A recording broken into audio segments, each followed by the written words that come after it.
let me ask you your definition of journalism that's imbued, you know, the way you've acted in it. And both all of you have made choices that actually went against your own personal interests, resigning, resigning and walking out, resigning and walking out.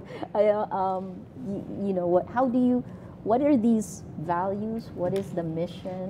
What powers you? I honestly did not experience the kind of censorship that she speaks about, because I was able to work my way in making sure that there is no censorship.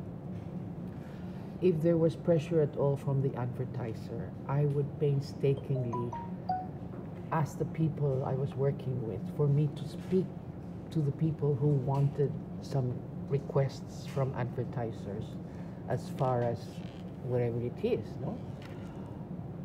So it was not at all difficult in those two regards, censorship and advertising pressure, because in most of the instances when I was part of the whole case of an advertiser, I talked to the owner, I would talk to the advertising agency, I would talk to our people, and I would explain to them why the story has to be told.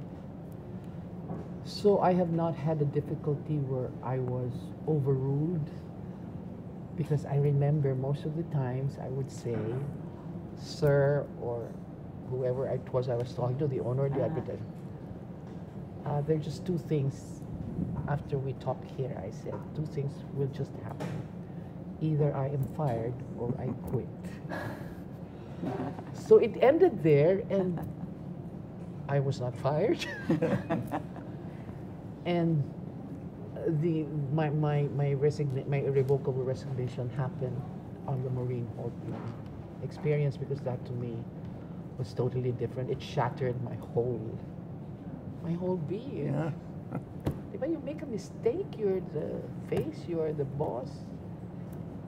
And this is the life of a woman, and the family must have been savoring all of these, even in a comatose situation of their child. And here you are, you were with me, remember? Declaring her dead. Declaring her dead, and I just had to. But you know, Tina, you were too harsh on yourself, because we are human, we do make mistakes. But of course, when you're unforgiving of yourself, it's very difficult to move on. It was a little difficult for me. It took a long while before I was able to. You're too harsh on yourself. Is that what it meant? But I said there was no way. Who would?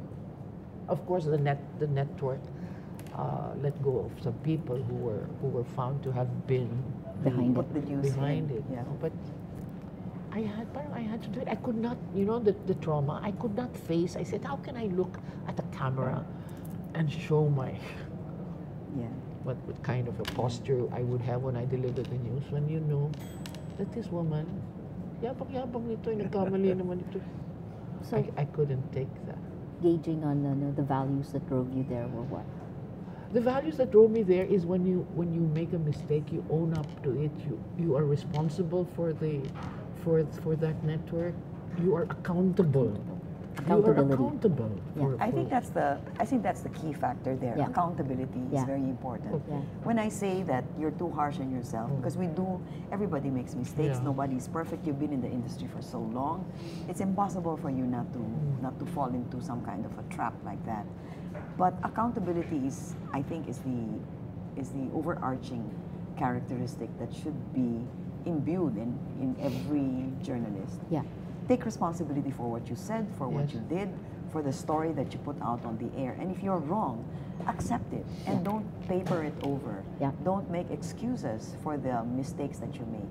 Because once you do that, then you're caught in a spin, in a web of lies that you have to keep on manufacturing to keep your story afloat.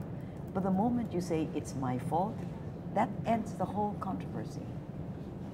For Helen, your definition that powered you through all this. You know, I've never known of anyone coming to me offering a compromise. You know, it's probably because I have an all too simple understanding of what the job I'm doing is, so that I didn't even give anyone a chance to see whether one was offering a decent or reasonable compromise. I didn't allow it in all my years as a journalist. I didn't allow it. I think that's also something all three of you have in common. I didn't allow it, and therefore, a very good example would be when Business World got sold.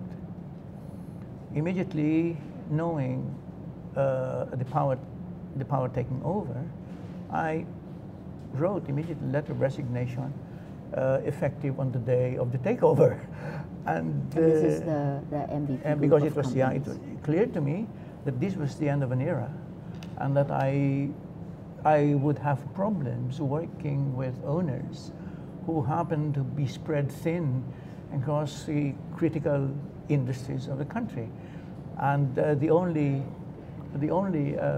possible point of compromise would be for these owners to execute a document ceding to me all editorial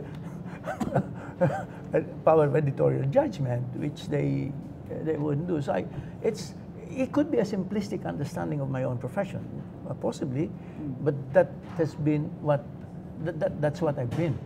I didn't want to complicate things for myself, and I didn't think journalism could be complicated enough. It's simple. Journalism is putting out an occurrence of public interest. You know? By public interest, I mean in the interest of the community in which journalism works in. I mean that's simple enough to me. And even my own relationship with my staff was rather clear, and my staff didn't exactly like it. In fact, they come to me now saying that they like me better now that I'm no longer their editor. And because at the time, I always said that my say goes. You know, I like any editor, I would imagine. Top down, Yeah. really? That's Yeah, how we all grew up, right? Yes, Top yes. down control. What That's I what all say, three of you held. what I say goes. It is not a dictatorship, because I also Bottom up. ensured, assured my staff that I would take all the excrement in the morning.